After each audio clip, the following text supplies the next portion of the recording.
Indian arm force day यानी सशस्त्र सेना झंडा दिवस 2021 7 दिसंबर को पूरे देश में मनाया जाने वाला एक वार्षिक कार्यक्रम है।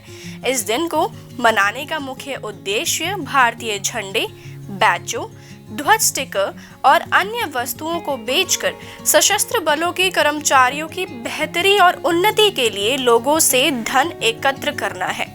साथ ही सशस्त्र बलों के कर्मियों द्वारा जमा किए गए धन का उपयोग युद्ध में हताहतों के पुनर्वास, पूर्व सैनिकों की बेहतरी और सेवारत कर्मियों के कल्याण के लिए किया जाता है।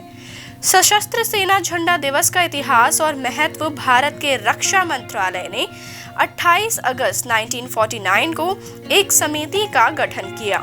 समिति ने तब 7 दिसंबर को सशस्त्र बल दिवस बनाने का निर्णय लिया। यह पूरे भारत में धूमधाम से मनाया जाता है।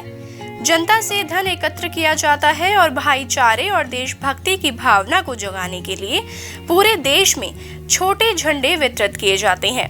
लाल, गहरे नीले और हल्के नीले रंग में कार के झंडे 3 सेवाओं का प्रतिनिधित्व करते हैं, अर्थात भारतीय सेना, भारतीय वायु सेना और भारतीय नौसेना।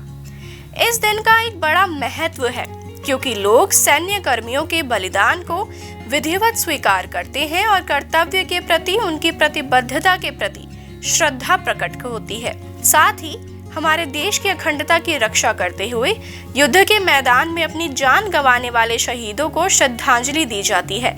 सशस्त्र सेना दिवस सैन्य कर्मियों के परिवारों को भी याद करता है और एकत्रित धन का उपयोग उनके जीवन की बेहतरी के लिए किया जाता है।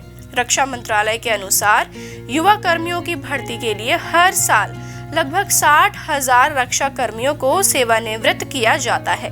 वह 35 से 40 वर्ष की आयु के बीच सेवानिवृत्त होते हैं जब वह शारीरिक रूप से स्वस्थ और युवा होते हैं। इसलिए सशस्त्र बल सुनिश्चित करते हैं कि इन पूर्व सैनिकों और उनके परिवारों की देखभाल एक राष्ट्रीय जिम्मेदारी है। सभी धन कल्याण कार्य या दान के लिए दिया जाता है। भारतीय सशस्त्र बलों के सभी 3 डिवीजन यानी भारतीय सेना, भारतीय वायु सेना और नौसेना आम जनता को उनके द्वारा किए गए प्रयासों को दिखाने के लिए विभिन्न प्रकार के शो, गतिविधियों, कार्निवल, नाटक और अन्य मनोरंजन कार्यक्रमों का आयोजन करती है। राष्ट्रीय सुरक्षा सुनिश्चित करने के लिए इस दिन नागरिकों को पता चलता है कि सशस्त्र बल कैसे काम करते हैं और राष्ट्रीय सुरक्षा सुनिश्चित करने और खतरों को रोकने के दौरान आने वाली बाधाओं से निपटते हैं।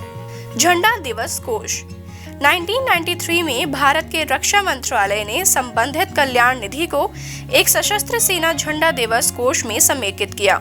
यह फंड युद्ध शोक संतप्त, युद्ध विकलांग और अन्य भूतपूर्व सैनिकों, सेवारत कर्मियों के लिए समामेलित विशेष कोष, झंडा दिवस कोष, सेंट डस्टन भारत और केंद्रीय सैनिक बोर्ड कोष और भारतीय गोरखा भूतपूर्व सैनिक कल्याण कोष है।